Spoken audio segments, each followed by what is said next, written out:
तो चलिए दोस्तों, आज की इस क्लास में बात करते हैं मैट्रिक्स और डिटरमिनेंट्स के फोर्थ पार्ट के बारे में। आपको पता है कि हमने सीरीज शुरू की है 10-10 क्वेश्चंस की, तो ये हमारी चौथी सीरीज है। और ये सीरीज जो है टीजीटी पीजीटी एग्जाम की तैयारी के लिए, चाहे एलटी ग्रेड का हो, चाहे पीजीटी का हो, चाहे जीआईसी का हो, हर एग्जाम के लिए सारे क्वेश्चन बहुत ही इंपॉर्टेंट है।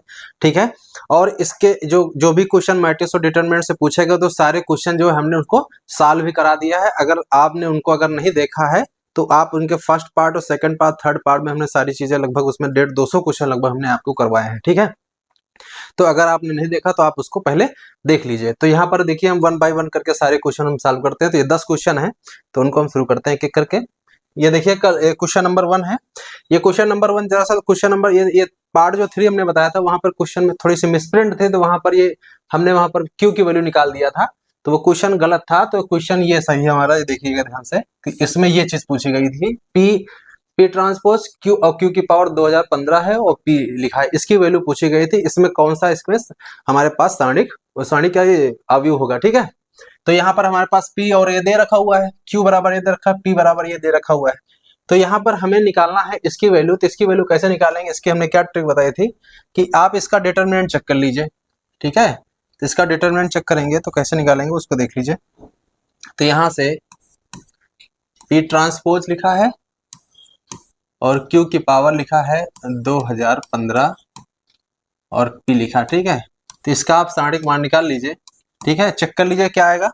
तो यहाँ से हो जाएगा पी ट्रांसपोज का डिटरमिनेंट निकाल लीजिए, फिर इसके बाद क्यू की पावर 2015 हो जाएगा, इसका डिटरमिनेंट निकाल लीजिए, और पी का डिटरमिनेंट। ठीक है, तीनों चीज निकाल लीजिए।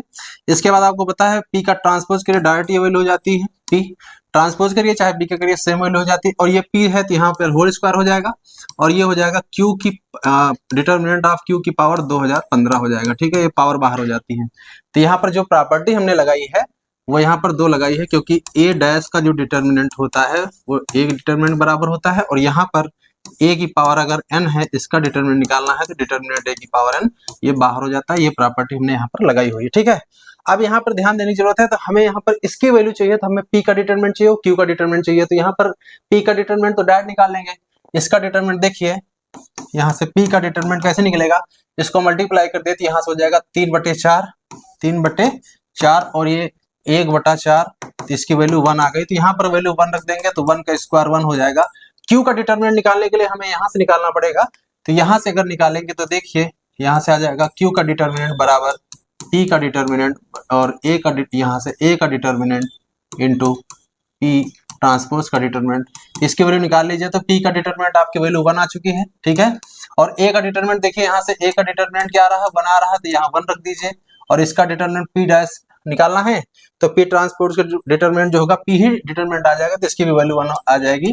तो इसकी वैल्यू 1 आ रही है, तो हमने यहाँ पर 1 रख दिया, क्योंकि क्यू का डिटरमिनेंट 1 आ गया, तो 1 की पावर 2015, तो घूम फिर के वैल्यू 1 आ गई है। तो हम यहाँ पर क्या करेंगे, इसका जो है सारणिक मान 1 आया है, तो इन 4 ऑप्शन में देखिए किसका सारणिक मान 1 है। तो यहाँ पर देखिए इसका जो सारणिक मान आएगा 2015 का होल स्क्वायर आएगा, इसका सारणिक मान आएगा 1, इसका सारणिक मान आएगा 0, और इसका सारणिक मान आएगा 2015 का होल स्क्वायर। तो एक ही आंसर मैच कर रहा है, बी आंसर इसका करेक्ट हो जाएगा कि जो है इसका सारणिक मान 1 आ रहा है, और यहाँ से पी ट्रांसपोज क्यू की पावर 2015 पी इसका जो डिटरमिनेंट 1 आ रहा है, तो दोनों से आंसर मैच कर रहा है, तो हम बी पर टिक मार देंगे। चलिए अब क्वेश्चन हम पहला शुरू करते हैं। यहाँ पर क्वेश्चन पूछा गया है ए बराबर हमारे पास 3/3 की एक मैट्रिक्स दे रखी हुई है। ठीक है, तो यहाँ पर हमें डिटरमिनेंट निकालना है एडजॉइंट ऑफ एडजॉइंट, तो यानी यहाँ निकालना है एडजॉइंट ऑफ एडजॉइंट ए का जो डिटरमिनेंट निकालना है, इसका सूत्र होता है डिटरमिनेंट ए की पावर n-1 का होल स्क्वायर। ठीक है, इसको याद रखना, n-1 का होल स्क्वायर होगा। तो इसका सूत्र अब आप पता डिटरमिनेंट ए निकाल लीजिए, इसका डिटरमिनेंट कितना आएगा। इसका डिटरमिनेंट निकालने के लिए एक काम करिए, यहाँ से n की वैल्यू क्या है, यहाँ 3 है, तो यहाँ 3 में रख दीजिए, यहाँ 3 एक घटा दीजिए, कितना आ जाएगा, यहाँ से 2 आ जाएगा, 2 की पावर 4, डिटरमिनेंट ए की पावर क्या आएगा 4 आएगा। अब थोड़ा सा अगर आपको दिमाग में अगर लगाना है तो इसमें डिटरमिनेंट ए निकालने की जरूरत है, सीधे हमारा ए आंसर हो चुका है। पूछिए कैसे हो चुका है, क्योंकि आपको पता है देखिए सब में 14 लिखा हुआ बेस में, और पावर में यहाँ देखिए 1 है, यहाँ 2 है, यहाँ 3 है, यहाँ 4 है, तो जाहिर सी बात है इसका जो डिटरमिनेंट ए आएगा वो 14 आएगा, वो पावर 4 है, तो इसका आंसर सीधे 14 हो जाएगा। और आप इसका डिटरमिनेंट निकालिए, ये आपका काम है, इसकी डिटरमिनेंट वैल्यू 14 आएगी, आप चेक करिए। ठीक है, चलिए आगे बढ़ते हैं। सिंगुलर मैट्रिक्स दे रखे हुए हैं, हमारे पास 4 ऑप्शन है, इसमें से देखना है कौन सा आंसर जो है हमारा सत्य होगा, तो ये चेक करेंगे। तो देखिए सबसे पहले ये देख लीजिए कौन सा सत्य नहीं होगा। सीधे एक ऑप्शन दिख रहा है ए बी का होल इनवर्स है, ये ऑप्शन हमारा नहीं होगा। क्यों नहीं होगा? क्योंकि ए बी का जो होल इनवर्स है वो होता है, यानी होता है यहाँ पे वो होता है बी इनवर्स और ए इनवर्स होता है, इस चीज को ध्यान रखना। तो ये वाला आंसर हमारा सीधे खत्म हो जाता है। ठीक है, दूसरा लिखा है ए बी जो सिंगुलर, और यहाँ पर एक चीज ध्यान दीजिए, यहाँ लिखा है ए और बी दोनों नॉन सिंगुलर है, इसका मतलब है determinant A not equal to 0, determinant B not equal to 0। ठीक है, अब यहाँ देखिए ए बी के बारे में पूछ रहे हैं, तो आप एक चीज बताइए, ए बी का जो डिटर्मिनेंट है वो होता है ए डिटर्मिनेंट और बी डिटर्मिनेंट। क्लियर है? अब एक चीज बताइए, ए भी 0 नहीं है, बी भी 0 नहीं है, तो एक चीज बताइए ए अगर 0 नहीं है और बी भी 0 नहीं है, तो इसका मतलब है ए बी, ए का डिटर्मिनेंट बी का डिटर्मिनेंट भी 0 नहीं होगा, यानी ए बी का डिटर्मिनेंट 0 नहीं होगा। तो एक चीज ये समझ में आ गई है कि ए बी का डिटर्मिनेंट 0 नहीं, तो इसका मतलब ए बी जो है हमारा सिंगुलर नहीं होगा, नॉन सिंगुलर हो जाएगा, ये हमारा करेक्ट हो जाएगा, ये खत्म हो जाएगा। इसको देखिए लिखा है A B inverse does not exist, तो A B inverse does not exist कब होगा? जब ए बी का डिटर्मिनेंट 0 होगा, और यहाँ आया है ए बी का डिटर्मिनेंट नॉट इक्वल टू 0, तो इसका मतलब ये भी आंसर गलत है, हमारा ये आंसर इसका करेक्ट हो जाएगा। ठीक है, चलिए अगला क्वेश्चन देखते हैं। क्वेश्चन नंबर देखिए 4, देखिए लिखा है A B an invertible matrix which of the following is not true. यहाँ पर 4 ऑप्शन दे रखे हैं, कौन सा आंसर हमारा ट्रू नहीं, इसको हम देखते हैं।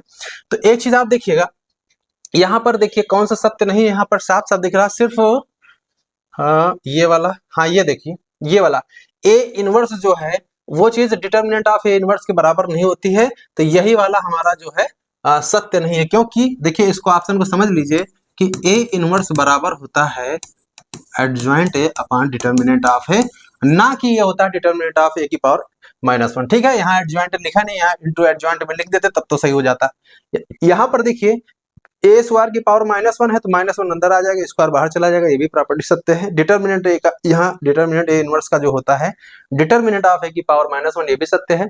और ट्रांसपोज की पावर अगर -1 हो तो माइनस अंदर ट्रांसपोज ऊपर हो जाता है। तो ये हमारे तीनों सही, ये सही है, ये सही, ये सही है, सिर्फ यही वाला हमारा गलत है, तो टिक हम बी पर मारेंगे। ठीक है, चलिए आगे बढ़ते हैं।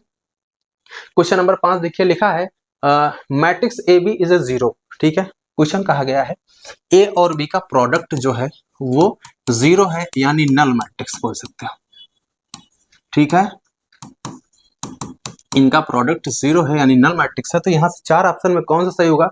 यहां लिखा है A0 या B0। ठीक है, A0 और B0 लिखा, all of the above statement are wrong.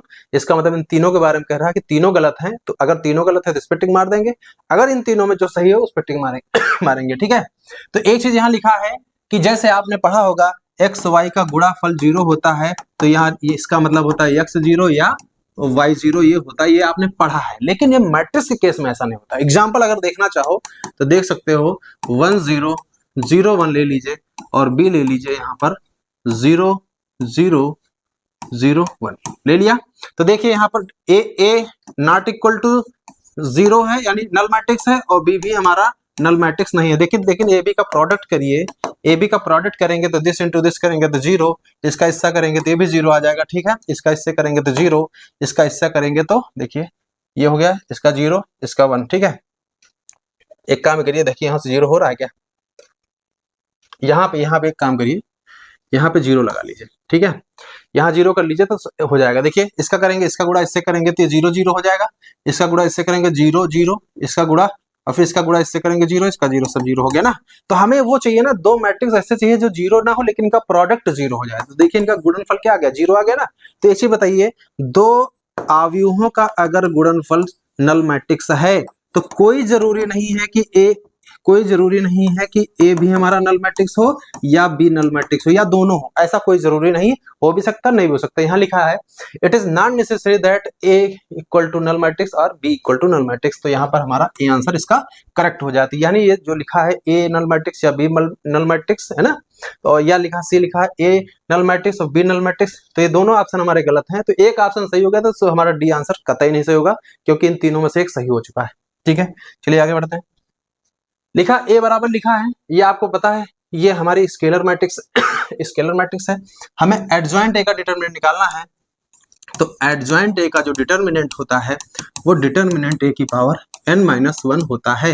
तो डिटर्मिनेंट ए की पावर यहाँ पर n-n की वैल्यू कितनी है, यहाँ पर 3 है, तो 3 में घटा देंगे 2, डिटर्मिनेंट ए का क्या आ जाएगा, होल स्क्वायर आएगा। तो आप एक चीज बताइए, डिटर्मिनेंट निकालने की जरूरत नहीं है, सीधे सीधे आपको देखिए यहाँ पर पावर 2 है तो 2 से मैच नहीं करा, 2 से भाग कौन दे, 2 का मल्टीपल कौन सा है, एक तो ये है मल्टीपल 27 है ना, एक 9 है, एक 6 है ना, तो 6 और 2 वाले में हमारे पास डाउट है, तो इसका आप डिटर्मिनेंट निकालिए। तो डिटर्मिनेंट स्केलर मैट्रिक्स का जो होता है डायगोनल का प्रोडक्ट होता है, यानी ए क्यूब, तो यहाँ रख देंगे ए क्यूब का होल स्क्वायर, तो सीधे ए की पावर 6 हो जाएगा, इसका आंसर हो जाएगा सी, आंसर इसका करेक्ट हो जाएगा। तो आसान है, आगे बढ़ते हैं। क्वेश्चन नंबर 7 देखते हैं, लिखा है B is a non singular matrix, A is a square matrix. B non singular है, इसका मतलब है बी का जो डिटर्मिनेंट है वो नॉट इक्वल टू 0 है। ए स्क्वायर मैट्रिक्स है, लिखा determinant of B inverse A B निकालना है, यानी हमें निकालना है determinant of B inverse A B निकालना है, इसका मतलब है determinant of B inverse A B ये निकालना है। तो अब आपको पता है डिटर्मिनेंट सब पे लग जाएगा, डिटर्मिनेंट ऑफ बी इनवर्स अलग हो जाएगा, ए का डिटर्मिनेंट अलग हो जाएगा, बी का डिटर्मिनेंट अलग हो जाएगा। आपको पता है डिटर्मिनेंट इसकी वैल्यू हो जाती है 1 अपॉन डिटर्मिनेंट ऑफ बी, ये हो जाता है डिटर्मिनेंट ऑफ ए और डिटर्मिनेंट ऑफ बी। यहाँ पर एक चीज ध्यान दीजिए, determinant of B not equal to 0 क्यों बोला गया, क्योंकि इसका आप इनवर्स का जो डिटर्मिनेंट निकालोगे 1 अपॉन डिटर्मिनेंट तभी लिख सकते हो जब ये नॉन जीरो होगा, तो तीनों कट गए, सीधे आपका डिटर्मिनेंट ऑफ ए बच गया। तो आप बताइए डिटर्मिनेंट ऑफ ए, इसमें सी आंसर दिख रहा है, सीधे डिटर्मिनेंट ऑफ ए, इसका सी आंसर करेक्ट हो जाएगा। चलिए आगे बढ़ते हैं। क्वेश्चन नंबर 8 देखिए, लिखा है ए और बी यहाँ पर स्क्वायर मैट्रिक्स ऑर्डर 3 है, यानी 3/3 के हमारे पास कोई दो मैट्रिक्स है वर्गाव्यू, ए नॉन सिंगुलर है, यानी ए लिखा है हमारा नॉन सिंगुलर, इसका मतलब determinant A not equal to 0 है।